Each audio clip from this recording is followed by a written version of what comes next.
오늘 그할 리뷰 1468회 괴물을 보았다. 이게 그 유명한 2005년에 일어났었죠. 20년 됐네요. 신정동 연쇄살인 사건의 전말이라고 합니다. 엽기 토끼 살인 사건으로 많이 알려져 있었는데 이게 최근에 범인이 확인됐어요. 이 새끼 뒤졌어, 범인. 공소권 없으니까 사건은 이대로 종결인 거고, 그리고 우리가 엽기 토끼 사건으로 많이 알고 있었단 말이야. 그래서 엽기 토끼 연쇄살인 사건 이렇게 불렀는데 이게 알고 보니까 엽기 토끼 사건은 별개입니다. 분리됐어요. 그래서 신정동 사건이 두 건이 있고 마대자루에 싸서 버리는 그 방식. 그 범인이 죽은 거고, 지하철역에서 뭐 칼 들고 납치해가지고 어느 방에 납치돼서 갔는데 노끈이랑 뭐 그런 거 발견돼서 사람들이 많이 추측했잖아. 현수막 하는 직업일 거다. 그게 완전히 빗나간 추리가 돼버렸죠. 그것 알고 싶다 해서 신정동 살인사건이랑 엽기토끼 그거를 묶어버렸어요. 근데 그 엽기토끼라는 거를 그것이 알고 싶다 해서 그 당시에 방송을 두 번인가 하면서 너무 그거를 부각시켜가지고 이 신정동 연쇄살인사건 두 건도 엽기토끼에 흡수돼서 병합돼 버린 것처럼 우리가 느껴졌어. 그래가지고 그 세 건이 엽기토끼랑 관련이 있는 거다. 우리가 이렇게 오해하고 있던 거야, 20년을. 그것이 알고 싶다의 책임이 좀 있습니다. 사건을 잘못 이해하도록 알린 부분들이 좀 있어요. 아무튼 그렇고 자세한 건 또 여기 내용이 다 나옵니다. 보면서 이야기하면 될 것 같아요.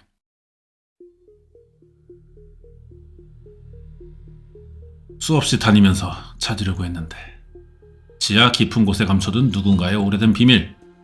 한 걸음 내딛는 순간부터 깊고 어두운 정막망이 감도는 그곳에선 어떤 끔찍한 일을 당해 비명을 질러도 지상까지 닿지 않을 절망감이 온몸을 감싼다고 합니다. 이분은 생존자 인터뷰라고 찍었는데 정확히 그것이 알고 싶다가 어떻게 이걸로 인터뷰하는지 모르겠지만 제가 이거 본방을 여러 번 봤는데 대역 같더라고요. 그러니까 실제로 인터뷰는 하는데 그 사람이 한 말을 대본을 줘서 연기자를 시키는 것 같기는 해. 왜냐하면 이 사람의 그 발음이나 말하는 투, 행동, 그리고 카메라 연출 각도 같은 걸 봤을 때 피해자라면 할 수 없는 태도고 피해자를 대하는 방식이라기에는 너무 만들어진 화면을 내보내고 있더라고. 그래서 실제로 인터뷰는 했겠지만 그런 것들이 방송에 내보내기에는 화면 구도나 분위기가 좀 적합하지 않을 수 있기 때문에 대역을 써서 했던 것 같고요. 뭐 그래도 대사는 실제로 나왔던 대사겠죠. 그렇게 보면 될 것 같습니다. 나이대도 안 맞는 것 같아요. 20년 전이면은 뭐 20대 중반, 뭐 30대 봤으면 50대 가까운 나이인데 그렇게 안 보이잖아 지금. 자, 얘기 들어봅시다. 이 사람은 저를 붙잡고 그 공간으로 들어가려고 하고 저는 어떻게든 나오려고 하고. 조금만 끊었다 가도 되나요? PTSD가 왔어. 온몸에 땀이 다 난다. 외부와는 철저히 단절된 구역에서 누군가는 살아남았고 누군가는 돌아오지 못했어요. 서울 도심 한복판에 20년간 묻혀있던 그곳의 비밀이 새어나오기 시작한 건 한 형사의 집념으로부터였다.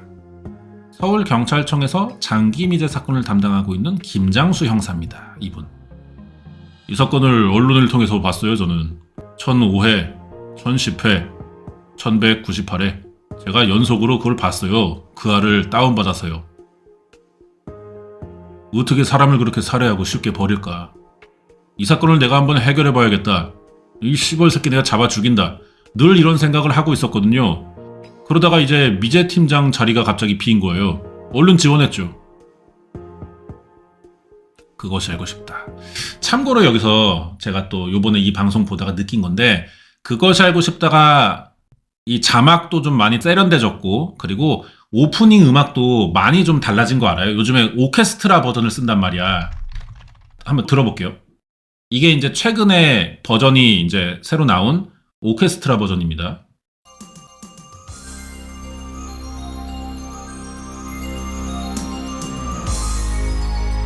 이건데 이 많이 좀 뭐랄까 부드러워진 느낌이에요. 과거에 오리지널 시절의 오프닝 버전은 되게 날카로워. 진짜 개 날카로워. 한번 봐봐요. 이게 찐이지. 이게 근본이지. 이 브라운관 시절의 그 음질도 안 좋은 소리. 이게 무섭게 들리거든.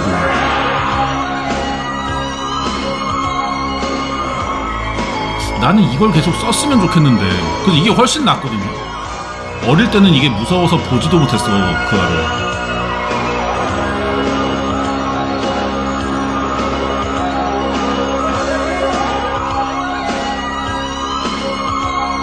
근데 이렇게 있었는데 최근에 거 다시 들어보면은 되게 부드러워졌어.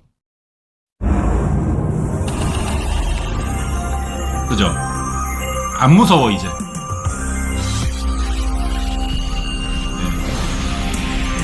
안 무서워졌어. 좀 아쉽습니다. 저는 개인적으로 이런 게. 과거에 인기 있던 그 알의 색깔을 마치 그냥 어떤 아날로그 시절에서 디지털로 넘어오는, 그러면서 이제 아날로그 색감을 아예 버려버리는 그 느낌이 들어서 날카로운 맛이 없으니까 좀 가끔은 써줬으면 좋겠습니다. 자, 2015년 사건 10년째 되던 해에 1005회 방송이었습니다. 처음에는 신정동 부녀자 연쇄살인 사건으로 방송이 나왔어요.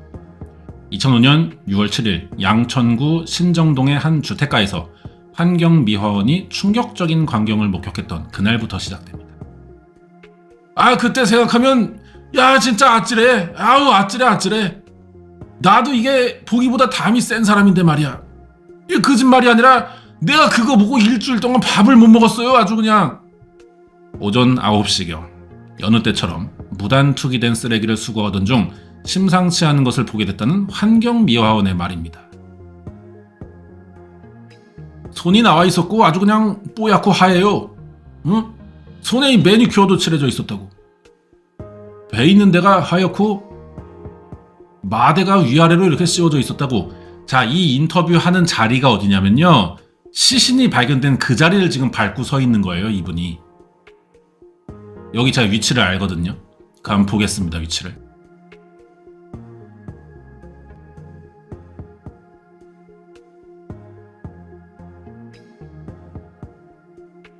네, 여기입니다. 여기. 여기가 2010년 때 사진인데 안내판 있고 초록색이랑 노란색 난간 세워져 있고 여기에요. 요 자리. 요 자리에 사람을 세워놓고 인터뷰하는 거야 지금. 약간 잔인하다. 굳이 이렇게 했어야 됐나? 네, 여기. 5년 전이니까 요때는 이렇게 담벼락이 있었네. 주택가 쓰레기장에 버려져 있던 의문의 쌀포대. 그 안에서 발견된 건 놀랍게도 마네킹이 아니라 여성의 시신이었습니다. 마대자루를 위아래로 이렇게 씌워가지고 가운데를 묶은 것 같아요. 다리를 꺾어서. 그렇지, 다 핀 상태로는 이제 안 되지. 마치 사람이 아닌 것처럼 내용물이 말이야. 부검 결과 사인이 경부 압박 질식사입니다.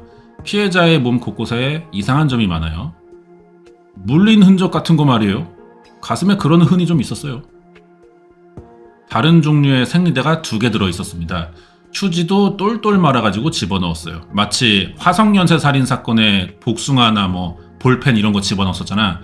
그런 식으로 체액을 흡수하는 듯한 느낌이네요. 성범죄가 있었던 건가? 아, 속옷이 말려 있었다. 누워있는 상태에서 벗기고 강제로 입혔다는 겁니다. 그러다 보니까 이제 말려 올라가면서 입혀졌던 것 같아. 성범죄가 의심되는 상황.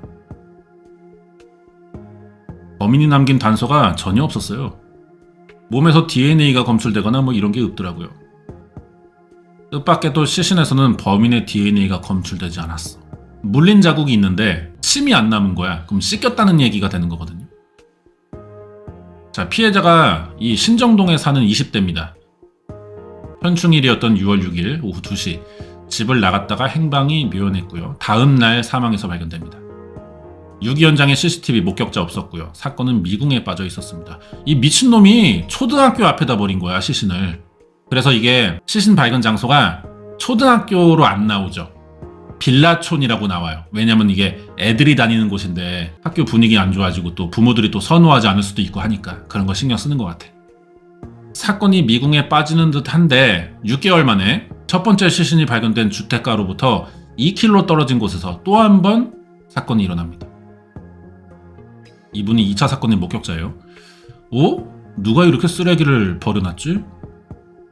제가 그래서 이렇게 발로 해봤는데 이 느낌이라는 것이 딱 이상하게 느낌이 와요. 주택가 주차장에서 발견된 건 돗자리와 대형 비닐봉지에 겹겹이 포장된 채 버려진 또 한 구의 시신이었습니다. 똑같은 방식이죠? 마대자루만 아닌 거야. 여기도 위치를 압니다. 같이 봅시다.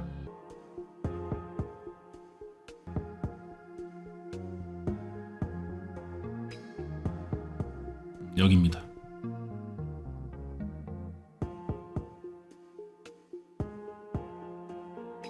네, 요 자리, 요 자리. 여기 상가 다 바뀌었어요. 여기 보시면은 여기 슈퍼마켓 여기에 이제 폴리스 라인 쳤던 거지. 여기다 버린 거야.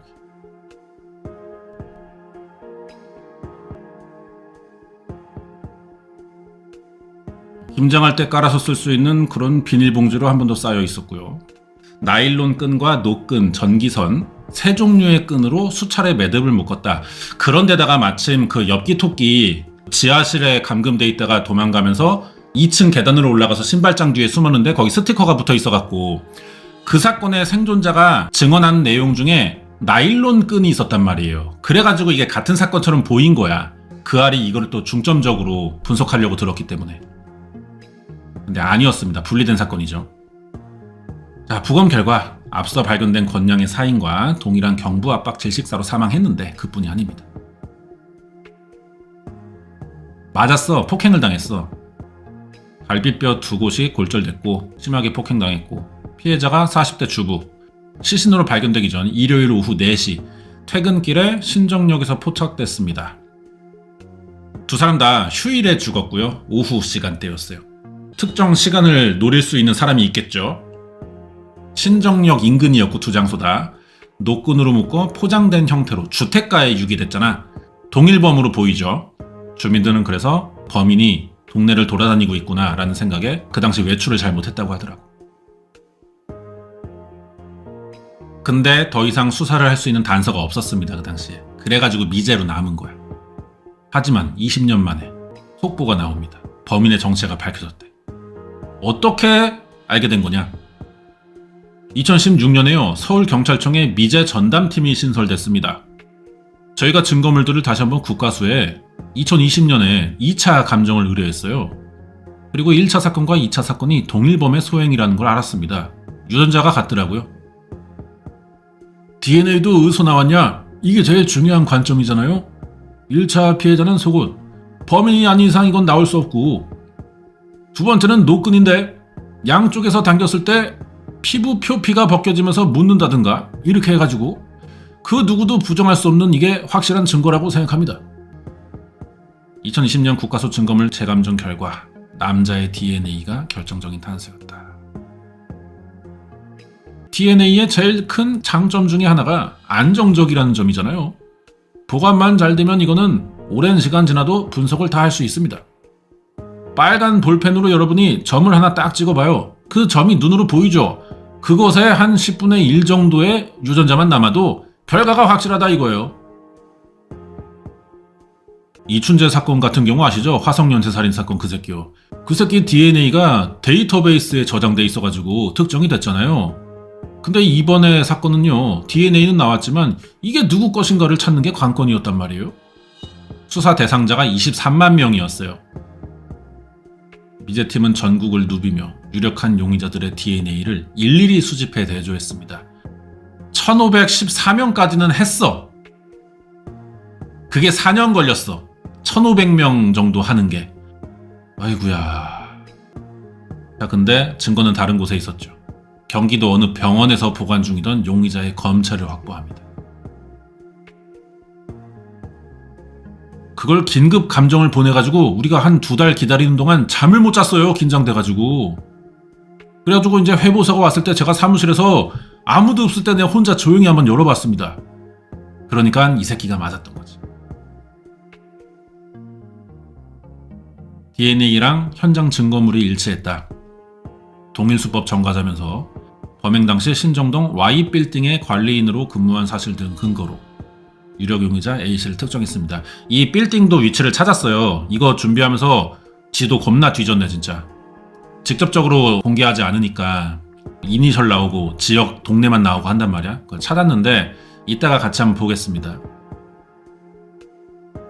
범인의 정체, 피해자들의 행적이 마지막으로 확인됐던 신정역 인근에서 500m 반경 안에 있는 빌딩이었어요. 거기 경비원이었어.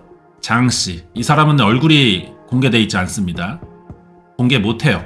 이미 죽었기도 했고, 그리고 재판을 통해 확실한 팩트라고 망치를 두드릴 수 없는 상태잖아. 죽었으니까.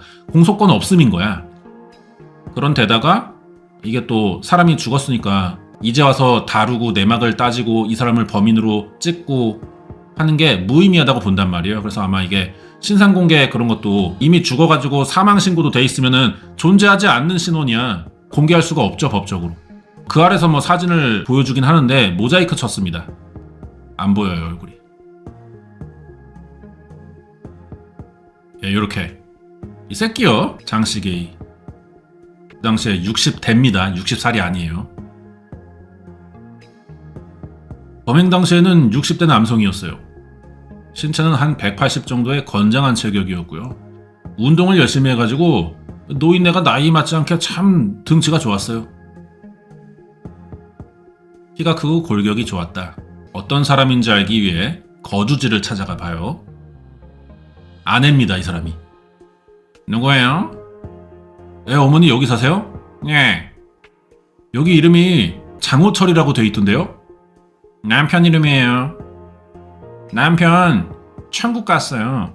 그러니까 여기서 피디님이 나 이거 보고 되게 터졌거든? 피디님이 중국 갔다고요? 아, 천국 갔다고. 김밥 먹으러. 10년도 넘었어요, 간지가. 죽었어, 이미. 10년 전에. 아내는 뭔가 알고 있지 않을까? 저희가 사건 관련해가지고 좀 여쭤보고 싶은 게 있는데요. 아, 그거 거짓말이에요. 거짓말이에요? 네. 무슨 살인을 저질러요, 정말. 그런 사람 아닌데 말이야. 교회도 나갔어요, 우리 남편이요. 이 아내는 전혀 몰라. 전혀 모르는 거야. 독실한 기독교 신자인 아내를 위해 예배도 함께 다닐 정도로 자상했다. 아니 근데 무슨 교회 다니면 뭐 다 착해? 목사들이 성범죄 얼마나 저지르는데. 누구보다 선량했기 때문에 사람을 해칠 리가 없대요. 자, 그러면 20년 전 죽은 권양과 이 씨는 왜 그리도 참혹하게 살해당해야 했던 걸까? 피해자의 남편입니다. 두 번째 피해자 40대 주부, 그분의 남편이겠죠. 딱 10년 살았어요. 99년도부터 2005년까지 말이에요. 왜, 무슨 이유로? 누가 우리 아내를 죽였는가? 그런 새끼는 있잖아요. 잡으면은 그냥 사지를 분리해가지고 완전 쇠사슬에 매달아가지고 그냥 풍차 돌리기 하면서 다녀야 돼. 쥐불놀이 하듯이. 예, 그런 마음이 굴뚝 같다 이거예요. 신정동을 포함한 18곳에서 경비원으로만 일을 했어요. 건물관리인. 그러면은 죄가 더 있을 수도 있겠는데. 피해자들과는 일면식도 없고요. 자, 그러면은 대체 어떤 방식으로 유인을 했고 왜 죽이고 그렇게 버렸냐는 거야. 그리고 지난 20년간 가장 가까운 아내에게도 들키지 않았어. 아내 전혀 몰라, 이거 방송 보면은. 자, 그러니까 이 범죄가 두 건이 전부일 수 있겠냐? 더 의심해봐야겠죠. 2005년 당시에 경찰은 신정동에 수사본부 차려가지고 38명의 전담 수사관을 두고 대대적인 수색에 나섰습니다. 당신은 단 한 번도 용의선상에 오른 적이 없어요. 와, 완전 범죄였네. DNA 수사 기법이 있어서 발견된 거네요, 진짜. DNA 수사 없으면 이거 완전 범죄다. 20년 전에 경비하셨던 분인데 혹시 이 새끼 좀 낯이 익으세요? 아, 그 새끼! 이 새끼 그 신 멸치 새끼잖아. 키 존나 크고. 어? 나이가 좀 들지 않았나? 이 원리 원칙대로 하는 양반이에요. 그래가지고 주민들하고 이게 말다툼이 좀 있긴 했어요. 성격이 좀 존나 꼬장꼬장해. 개꼰대야. 우리는 얼굴만 알고 지냈지 얘기를 안 하니까요. 그런 분하고 대화 이런 걸 해본 적이 없어요. 개꼬장꼬장해가지고. 주로 혼자만의 시간을 보냈어요. 여기서 딱 느끼는 게 뭐예요? 보령어부 생각나지 않습니까? 우리 우종근 씨? 보령어부도 약간 그런 사람이에요. 배에서 혼자 배 타고 수십 년을 살아왔어, 바다 위에서. 아무도 없는 공간에 자기만 있었어. 그러다 보니까 이 배 위에 있는 모든 것들은 내 규칙대로만 놓아지는 것들이야. 다 법이야. 그냥 바다 위, 배 위에서. 그런 사람인 거야. 그리고 되게 고립되어 있던 사람이고. 똑같잖아. 노년기 사이코패스 증상이고. 이웃들과 교류가 거의 없었습니다. 깐깐한 성격에 말 수 없지만 평범한 인상이었던 그가 두 얼굴을 지닌 연쇄살인범일 거라고 누구도 예상하지 못했을 거다. 자, 그러면은 이 피해자들은 어디서 이 노인네를 만나가지고 사건이 벌어진 거냐? 2005년 당시 사건을 수사하던 형사들에게는 도무지 풀리지 않는 의문이 있답니다. 한 수도 없이 제가 1000번 정도는 더 가봤죠. 신정역, 그 유기된 장소, 그 다음에 피해자 주거지, 두 사건 다 집집마다 수사를 안 한 집이 없어요. 근데 이게 목격자가 한 명도 없다는 거예요. 서울 한복판에서 낮에 일어났어요, 사건들이. 밤이 아니야. 귀갓길에 행방이 묘연해진 주부 이씨. 반면 권양의 행선지에 대해서는 한 가지 추측할 단서가 있답니다. 감기 기운이 있어가지고 병원을 간다고 나갔는데 그 이후에 행적이 전혀 없었습니다. 오전 9시경 가족과 아침 식사를 한 뒤 그날 오후에 감기 기운이 있어서 병원에 갔다 온다 그랬어요. 집을 나섭니다, 권양이. 그녀의 시신을 부검한 결과 뜻밖의 사실 확인됐고 그날 아침에 먹은 음식이 여전히 위에 남아 있었다. 아침 식사가 소화되지 않은 것으로 봐서 사망 시점이 최소한 8시간 이후는 아니다. 그러니까 그 말은 아침에 식사를 8시, 9시에 했으면 오후 3, 4시 전에 사망했을 가능성이 높다고 할 수 있는 거예요. 대낮에. 어떻게 납치한 거야? 범인은 오후 2시에서 4시 사이 병원으로 향하다 병원에서 귀가 중일 그녀를 끌고 간 뒤 재빨리 범행을 저지른 것으로 보인다. 두 피해자의 마지막 행적은 신정역 인근으로 확인되지만 범행이 일어난 구체적인 장소를 알 수 없었어요, 그 당시에. 그래서 이제 미제로 남은 거야. 모든 증거들은 거기에 있었을 텐데. 권양의 시신을 감싼 쌀포대, 그리고 이 씨의 속옷에서 발견된 소량의 모래입니다. 그리고 이 씨의 외투에서 확인된 곰팡이. 이런 곰팡이 같은 것들이 그 균으로 위치를 확인할 수 있는데 어느 공간이랑 대조를 해야 되냐. 그 문제가 있는 거예요. 왜냐면은 우리나라는 아직까지 범인의 DNA 데이터베이스는 수집해서 모으지만 곰팡이 균들이 어느 지방에 어느 장소냐 뭐 이런 것들은 수집하지 않거든. 대조를 못 하는 거야. 어쨌든 뭐 그냥 곰팡이 자료 같은 것들 봤을 때 옷에서 자생한 게 아니라 외부에서 묻은 것으로 보인다. 요 정도밖에 모르는 거죠. 자, 10년 전에 우리 표창원 후로화일러. 습기라든지 곰팡이라든지 이런 부분은 실내 공간의 특징이죠. 젊어져죠. 어때요? 흔히들 지하나 반지하 공간 이런 장소일 가능성을 높게 보여주고 있습니다. 자, 그리고 우리 10년 전에 박재성 교수님. 제가 이제 범죄 사건을 요 시기 때부터 시작했거든요. 그래서 지금이랑 이제 얼굴이 많이 다릅니다. 이분이 얼굴이 많이 업데이트 돼가지고 지금 훨씬 이쁘신데 이제 내추럴 상태였을 때거든요. 제가 요 당시 이분의 스타일을 화법이나 그런 말하는 방식을 초기에 많이 따라했죠. 그래서 턱을 좀 들어요, 이렇게. 그래가지고 시신을 유기한 상태로 봤을 때는 범죄자가 본인의 격리된 공간을 갖고 있을 가능성이 굉장히 높다는 거죠. 이렇게 말하는 걸 많이 연구했었습니다, 제가. 자, 계속 이어서 갈게요.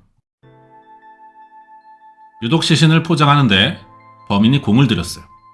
사용된 범행 도구에 단서가 있을지도 확인해 봤습니다. 검은색 비닐봉지도 수사했고 노끈도 수사했는데 우리가 이게 근데 워낙에 유통이 많이 됐던 것들이에요. 모래에 대해서도 주변 공사장 이런 데서 범행했을 가능성을 두고 우리가 수사를 다 했는데요. 모래의 출처와 동일한 모래는 우리가 발견을 못했어요, 그때. 증거를 남기긴 했는데 매칭이 하나도 안 되는 거야. 노끈, 흙, 곰팡이 다 안 돼. 아무에게도 들키지 않고 이토록 시간을 들여 유기할 수 있던 거는 대체 어딜까? 준비 어떻게 했냐는 건데 예전에 취재할 때 그 아래서 신정동 일대에 탐문을 많이 했습니다. 당시 신정역 주변으로 해서요. 2005년도에 전출입했던 사람들 알 수 있나요? 전출입이 너무 많은데요. 신정동 자체가 단독주택이 많아요. 그래서 반지하가 당연히 많죠. 이게 이제 또 엽기토끼랑 또 연결되는 또 키워드기도 했고. 신정동 주택가 내에서도 반지하를 특정해 찾아다녔다. 왜? 그 당시 신정동 연쇄살인 사건의 실마리라고 판단된 첩보가 있었거든. 신정역 주변에서 여자분이 납치당했다가 빠져나온 사건이 있었죠. 그때도 공휴일이었을 겁니다. 택시 타고 가다가 내려서 그 사건일 거야 아마. 이때 전국 동시 지방선거가 있었습니다. 임시 공휴일이었죠. 2006년 5월 31일.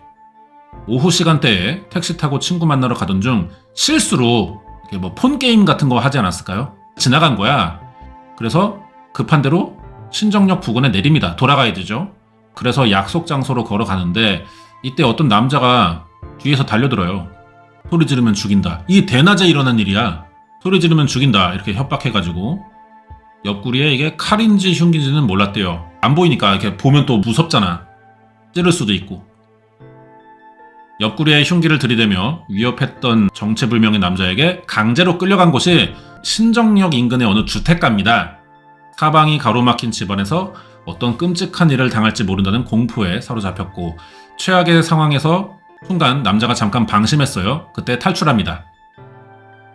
그때 이제 피해자가 들었던 얘기가 뭐 TV 소리가 났다는 것 같고 그리고 사람이 한 명 더 있었다. 왔냐 뭐 이런 말 했다는 걸로 알고 있어요. 그때 이제 노끈 뭐 이런 거 땅에 떨어진 걸 봤다고 했고 집에서 도망 나옵니다. 반지하였다는 건 기억을 해요. 자, 그러면 이제 범인들이 쫓아왔을 거 아니에요. 근데 이분이 기지를 발휘해가지고 어차피 달리기를 남자랑 하면은 잡힐 게 뻔하잖아. 그러니까 집 밖으로 도망을 안 나가고 오히려 2층으로 올라갑니다. 무슨 신발장 같은 데 뒤에 숨었어요. 그때 이제 기억나는 게 그 신발장에 엽기토끼 스티커가 붙어 있었다. 그래서 이 모든 사건이 엽기토끼 연쇄살인 사건이 이렇게 퍼진 거야. 엽기토끼 이거 봐. 그래서 2층 집 신발장 있는 막 지하에 있는 집 뭐 이런 거 많이 찾았었거든 그 동네에서. 근데 이게 별개의 사건입니다. 자, 어쨌든 사건으로부터 10년 지나고 2015년에 30대 중반이 된 피해 여성을 만난 적이 있죠. 그 예전 방송 자료입니다. 그때는 딱 하나였어요. 내가 여기서 나가지 않으면 죽는다. 그 남자가 웃고 있었고 죽여버린다고 했거든요. 휴일 오후 시간대 6개월 간격으로 벌어진 세 사건은 모두 신정역 부근에서 일어났어요. 납치 미수 사건의 여성이 강제로 끌려갔던 반지하 공간은 2차 사건 이씨의 의류에 묻은 곰팡이와도 연관이 있어 보였다. 나름 근거는 있었네요. 당시 여성의 기억을 토대로 신정동 연쇄살인 사건의 범인이 머물렀을 것으로 추정되는 거주지를 재연도 했는데요. 납치 미수 사건의 범인도 장 씨였을까? 아니요. 생존 피해자를 대상으로 한 장 씨의 범죄가 2006년 2월에 발생해서 이 새끼 곧바로 현행범 체포됐고요. 수감됐어요. 그래서 방송에서 언급됐던 일명 엽기토끼 사건은요. 2006년 5월에 발생한 겁니다.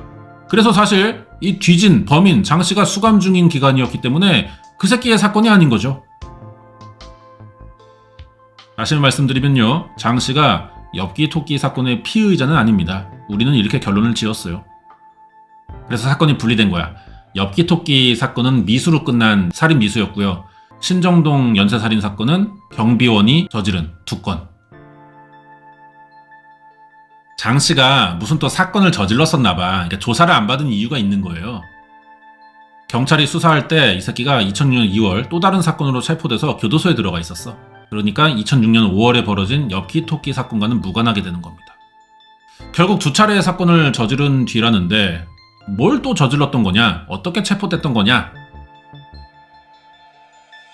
예, 여보세요. SBS입니다. 저 제보할 게 좀 있어요.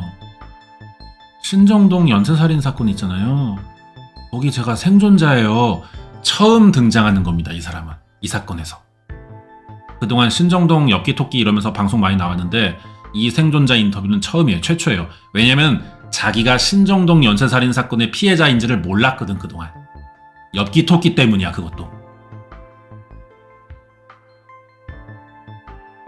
제가 3번째 생존자인데요. 용기 내서 전화드렸어요. 40대 됐습니다. 방송으로 알았대. 자기가 그 사건에 관계된 그 연장에 있는 사건인 건지. 우연히 방송을 보지 않았을까요? 저는 신정동 사건을 그 아래서 엽기토끼로만 들어가지고 연관지어서 생각을 못했던 거예요. 올해 6월에 서울청 미제 사건 담당 형사님께서 전화를 주셔가지고 2006년 사건에 대해 도와주실 수 있냐. 맨 처음에는 전화를 끊었던 것 같아요. 그걸 왜? 그리고 나서 다시 한번 되게 조심히 전화가 와가지고 유일한 목격자고 제가 유일한 생존자라고 하시더라고요. 그래서 이 새끼가 엄청난 짓을 했구나 그랬어요. 신정역 휴일 오후 시간대 6개월의 간격, 불쌍의 남성으로부터 흉기로 위협당해 반지하방으로 끌려갔다가 가까스로 탈출한 여성의 사건, 일명 엽기토끼 신발장 사건은 1, 2차랑 유사해 보였습니다. 그녀가 남성의 반지하방에서 다량의 끈도 목격했던 만큼 2층으로 피신한 뒤 발견한 엽기토끼 스티커가 붙은 신발장을 찾아낸다면 범인에 대한 실마리 찾을 수 있지 않을까. 그래서 막 3D로 만들어보고 막 그랬거든. 하지만 이 사건은 장씨의 소행이 아니다. 경찰은 엽기토끼 사건과 함께 언급했던 관련자들의 DNA 대조했고 신정동 연쇄살인 사건과 관련 없다는 사실을 확인했다. 혹시나 하는 마음으로 갔는데요. 당시에 양천경찰서에서 2006년에 발생한 사건을 저희가 파악했는데 어떤 빌딩 관리인이 피해 여성 상대로 성범죄를 하려다가 현행범으로부터 체포된 사건의 기록 일부를 발견한 거예요. 휴일, 주간 시간대, 여성 상대 범행 이런 게 이제 좀 일치했습니다. 이걸 우연히 찾으면서 그동안 이제 신정동 그 마대자루 쌓여있는 그 두 사건은 수사하고 있었으니까 뭔가 일치하는데? 성범죄도 있는 거고 지리적으로도 양천구가 신정동 일대니까 사건의 실체가 뭔지 어떤 형태로 범행이 이루어졌는지 확인할 필요가 있었다. 그리고 당사자는 이분이 또 이게 편집이 이렇게 이어지네. 잘 만들었다 방송을 확실히. 처음에 이제 대역 아니었냐 이런 얘기 했었잖아요. 그 빨간 옷 입은 여자분. 그분이 알고 보니 3번째 생존자였던 거야. 최초로 공개되는. 반전을 꽤 주려고 노력했구만. 저는 정말 생각을 못했어요. 금요일에 범인이 특정됐다는 보도 났을 때 제 얘기인 것 같더라고요. 몸이 떨렸어요. 내가 정말 죽다 살았구나 생각하면서 살고 있었는데 진짜 죽을 뻔했구나 생각이 들었어요. 감기 기운으로 제가 병원에 갔었거든요. 그런데 제 기억으로는 토요일, 일요일 진료를 하는 병원이 있어요. 휴일이어도 진료를 몇 시까지 하는 병원들이 되게 많아요, 그 건물에. 그래가지고 휴일인데 한번 가본 거예요. 오후 3시나 4시였을 거예요. 엘리베이터를 누르고 병원에 방문하려고 내렸는데요. 깜깜하더라고요. 다쳤구나, 늦었네. 그 당시는 뭐 예약하고 이런 게 아니었던 시절입니다. 그냥 가보는 거야. 예상과 달리 문이 닫혀 있었고 불이 꺼져 있었어. 그래서 인기척도 없어서 다시 나가려고 했는데 잠시 후 중간에 엘리베이터가 멈춥니다. 올라갔다가 잠겼구나 내려가는데 중간에 쓴 거야. 어떤 남자가 타. 사람이 중간에 타서 엘리베이터 지하 2층을 누르더라고요.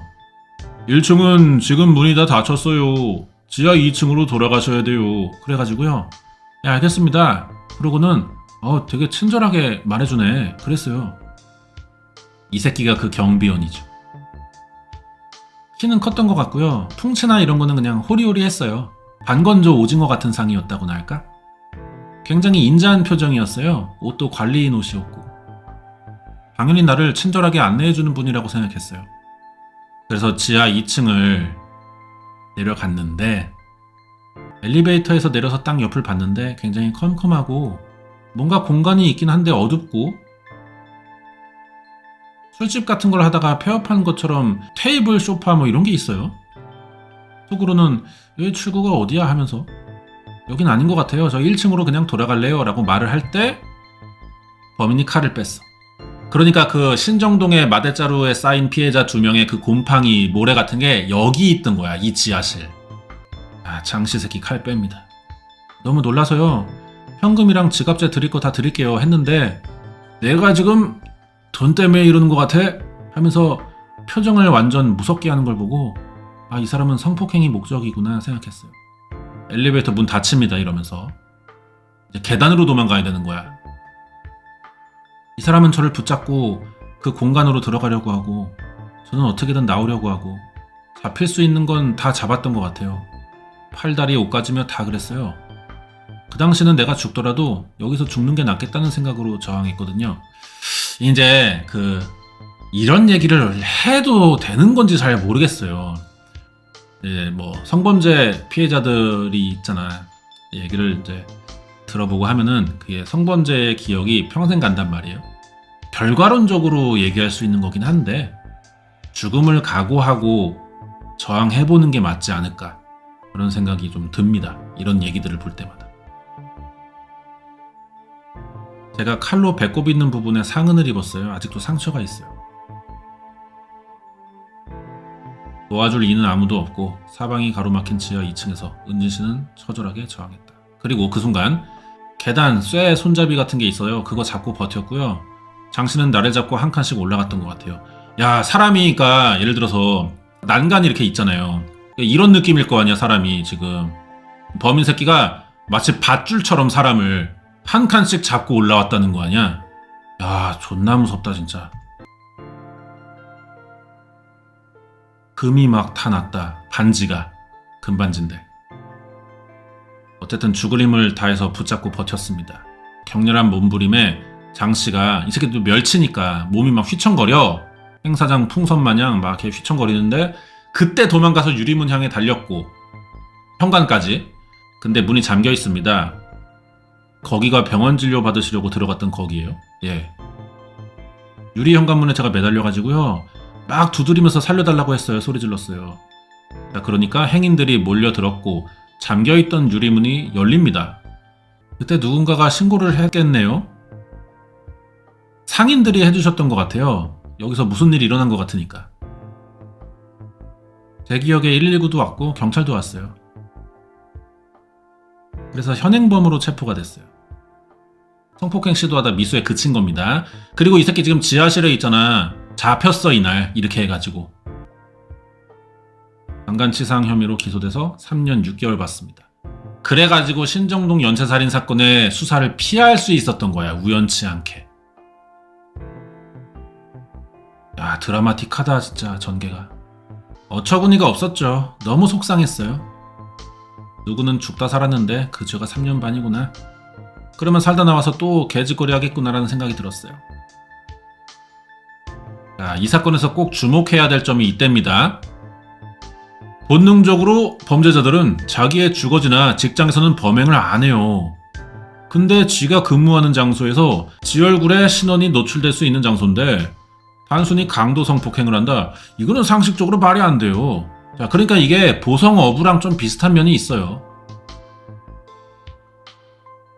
과연 이 3차 피해자를 살려보낼 생각이 처음부터 있었는지 결국은 이건 뭔가 또 다른 범죄를 위한 게 아닌가.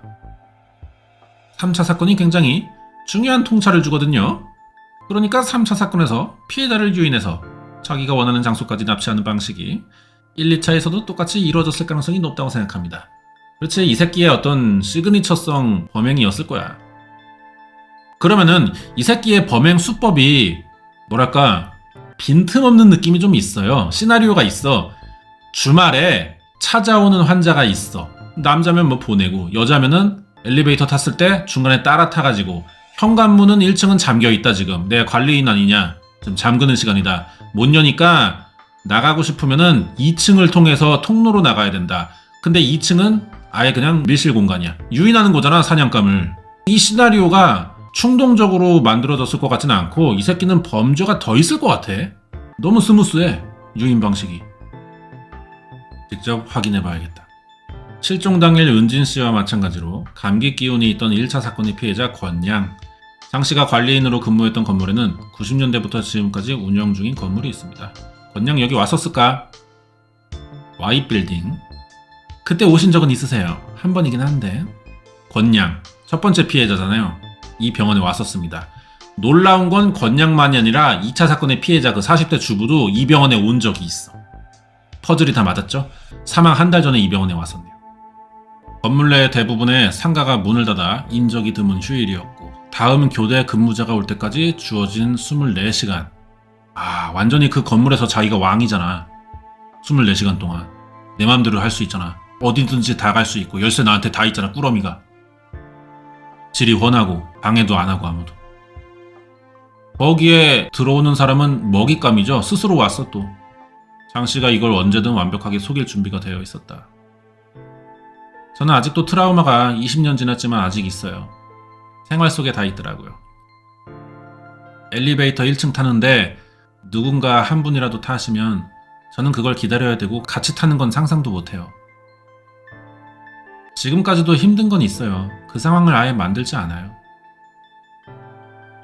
당시의 범행 아지트는 어떤 곳이었을까? 대낮에도 이런 걸 할 수 있다니. 피해자를 유인하려고 했던 그 지하 2층 창고요. 저는 형사라고 하면 그 장소를 굉장히 관심을 많이 가졌을 것 같아요. 왜 거기로 안내하는 얘기를 했는지, 그러면 지하에서 뭘 하려고 했는지, 그곳에 많은 흔적들이 남아있지 않을까? 그곳에 알지 못한 또 다른 진실이 묻혀있을 수도 있다. 그날의 유일한 탈출구였던 지하와 연결된 비상계단은 더 이상 사용하지 않는 듯 했고 엘리베이터는 여전히 운행 중이었다. 2006년 당시 사건이 벌어졌던 지하 2층으로 내려갔습니다. 아니 대체 그럼 CC는 어떻게 옮겼던 거야? 크잖아 부피가. 마대자루 2개를 합쳤는데 이걸 어떻게 들고 가서, 물론 밤중이었겠지만 여기가 신정동에 차들이 많이 다녀요. 이게 안 걸릴 수가 있었을까? 지하랑 연결된 비상계단은 지금 이용을 안 하고요. 엘리베이터는 있습니다. 2006년 당시에 사건이 벌어졌던 지하 2층을 가볼게요. 여기는 이제 들어갔을 때고 요 입구를 이제 찾아야 되는데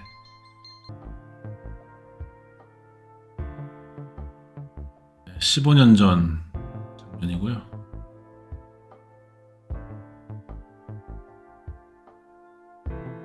여기 지하철역 보이죠? 2번 출입구. 여기입니다. 지하 여기. 여기가 1층 건물. 그러니까 피해자가 뭐 여기서 엘리베이터 타고 올라갔겠죠. 병원 잠겨서 내려오는데 중간에 장 씨가 탄 거야. 그래서 여기로 내려갑니다. 지하로 내렸어. 계단 통해서 올라가가지고 여기서 문 두드린 거지. 대낮이었다니까. 말이 되냐 지금? 대낮에? 이 상황인데 주변이? 사이코패스예요 이거. 사이코패스. 나가면 옆에 이제 롯데리아 있고 그랬던 거지. 여기에서 막 매달려가지고 그랬나 보다. 왼쪽에 이렇게 있고 바로 보이는 공간이 있어요. 문이 열려있는지 아니면 아치형으로 오픈된 공간인지는 확실하지 않아요. 근데 확실히 보였어요. 테이블, 소파, 그런 간판 같은 거.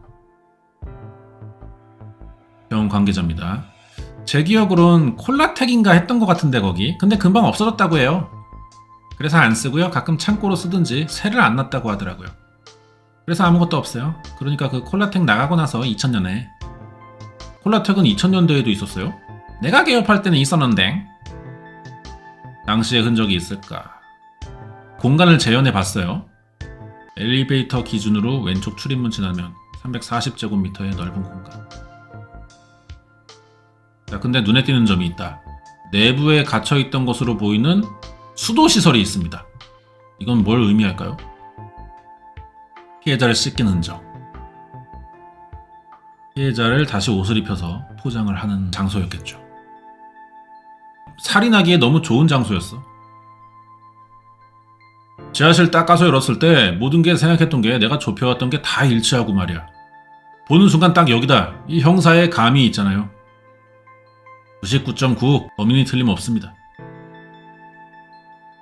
진짜 그 싸함이 몇 발짝이라도 같이 들어갔으면 내가 어떻게 됐을까라는 생각이 들어요. 갑자기 등줄기에 땀이 나네요.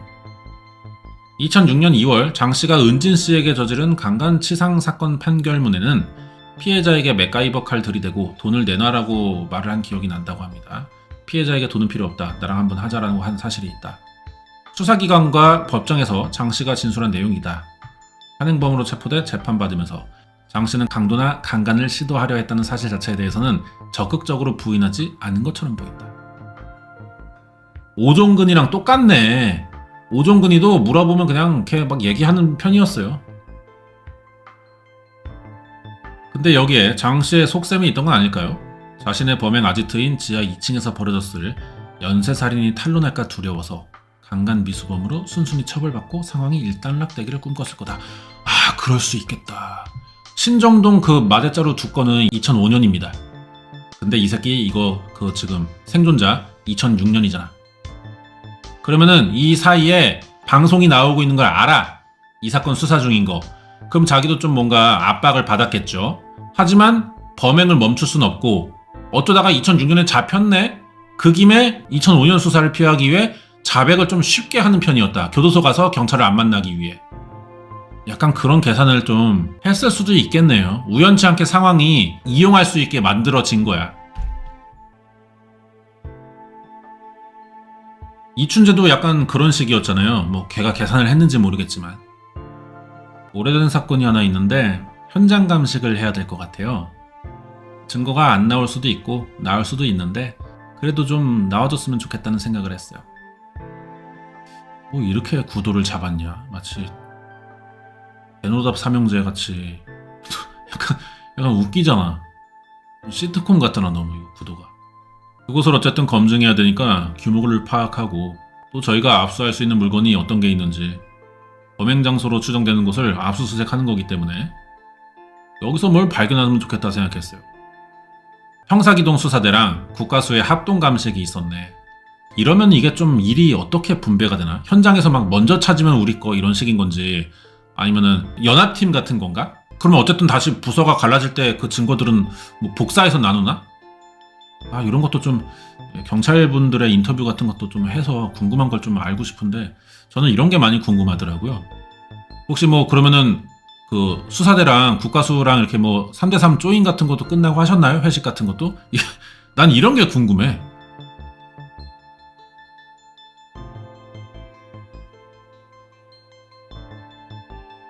지하실은 습하니까 곰팡이 성분도 있을 수 있는데요.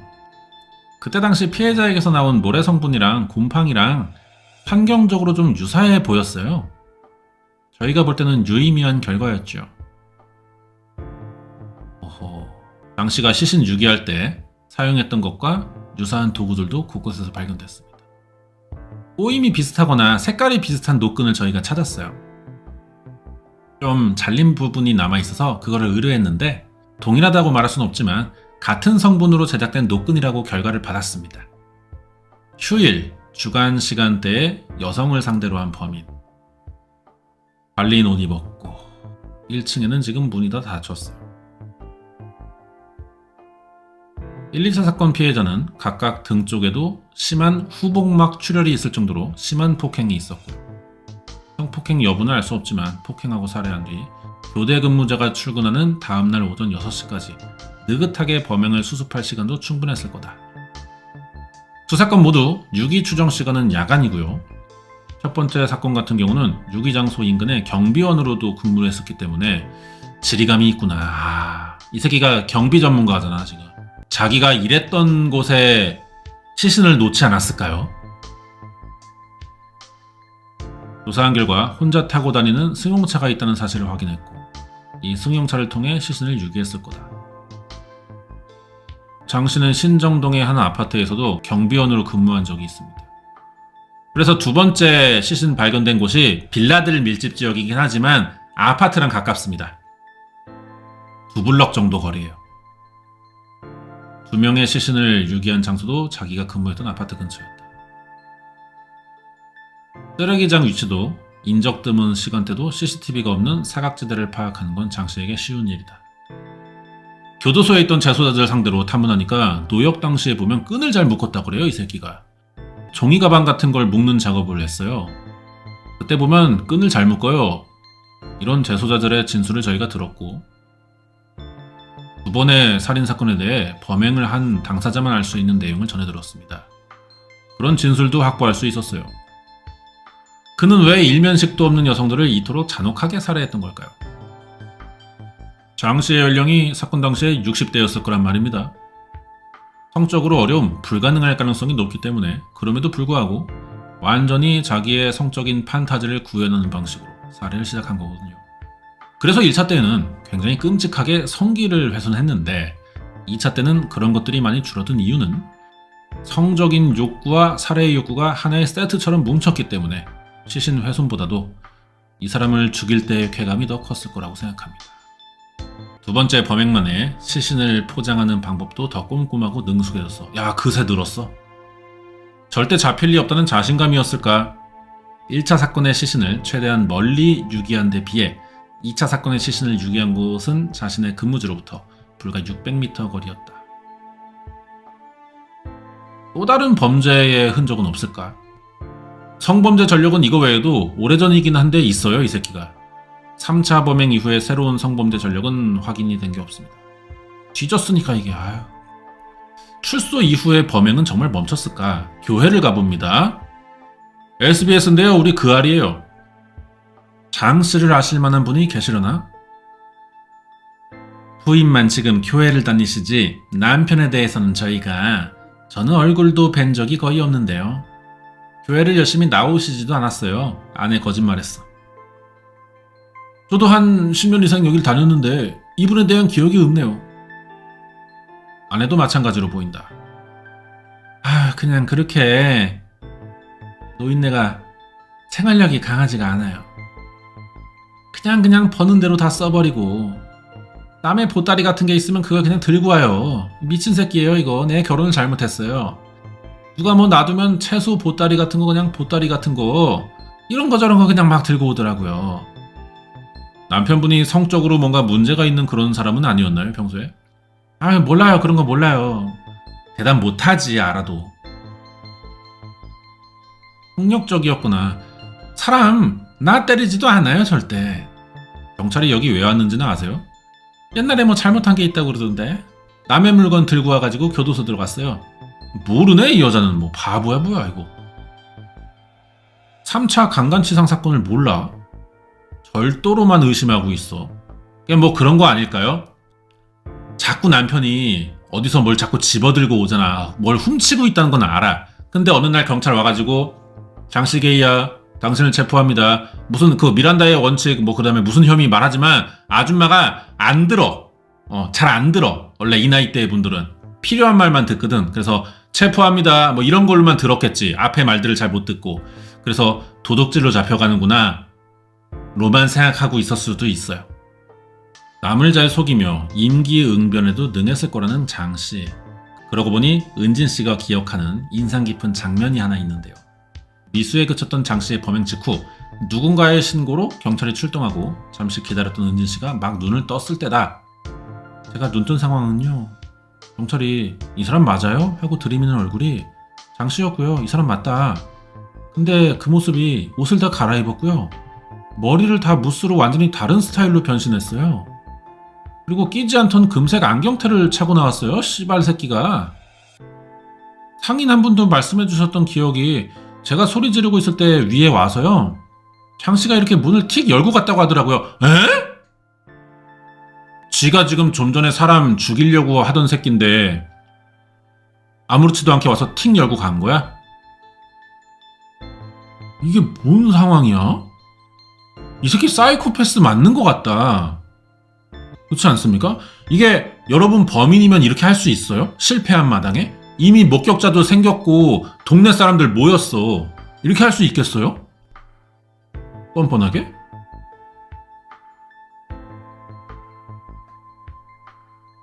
저는 나중에 알았어요. 저절로 열린 줄 알았어요. 그러면 상인들도 그 당시에는 그 경비를 범인이라고 생각 못 했겠네. 순식간에 목격자들이 몰려서 건물 안에 있던 자기가 의심받을 상황이 되자 순간적인 판단으로 문을 연 것으로 보인다. 임기응변이야 진짜. 내가 이 상황에서 최대한 의심 덜 받을 수 있는 방법은 문을 당당히 여는 것밖에 없다. 그 판단을 한 것 같아. 그때는 어떤 장면이 기억나세요? 장씨 체포당할 때. 장씨는 무덤덤했어요. 놀라지도 않았고요. 무던한 표정이었어요. 아니 그러면 그 무스 넘기고 안경 쓴 거는 언제야? 평소 사진으로 보여준 건가? 이 사람 맞냐라고? 이토록 위험한 괴물은 어떻게 수사망을 빠져나간 걸까? 이런 범행은요, 어떻게 보면 굉장히 드문 사건이고 그 다음에 이렇게 완벽하게 조건이 주어지는 것도 굉장히 드물어요. 우리가 예측하지 못했던 건 도시 한복판에 이만큼의 넓은 공간이 그것도 한 사람에 의해 완벽히 통제될 수 있는 곳이었을 거라고는 상상하기 힘들었어요. 이 사건이 미제로 빠지는데 굉장히 중요한 역할을 했습니다. 그 범죄 현장은 더 이상 그 사람의 은신처가 아니기 때문에. 현행범으로 체포돼서 실형을 산 게 범인을 특정할 수 없는 아주 중요한 시기였던 것 같아요. 2009년 출소했어요. 이 3차 그 강간치상으로. 그리고 2015년 7월에 담배를 많이 폈나 폐암으로 죽었네. 경찰은 장 씨의 전과가 성범죄를 비롯해 강력범죄 3회 이상이라고 발표했지만 구체적인 내용을 확인하지 못했다. 단순 절도에서 끔찍한 연쇄살인이 되기까지 전문가들은 범행수법으로 봐서 암수범죄가 존재할 가능성이 높다고 추정합니다. 이 새끼가 분명히 비밀이 더 있을 텐데 죽어버려가지고 이제 뭐 밝혀져도 그 모든 사건들은 공소권이 없습니다. 이대로 종결된 거죠.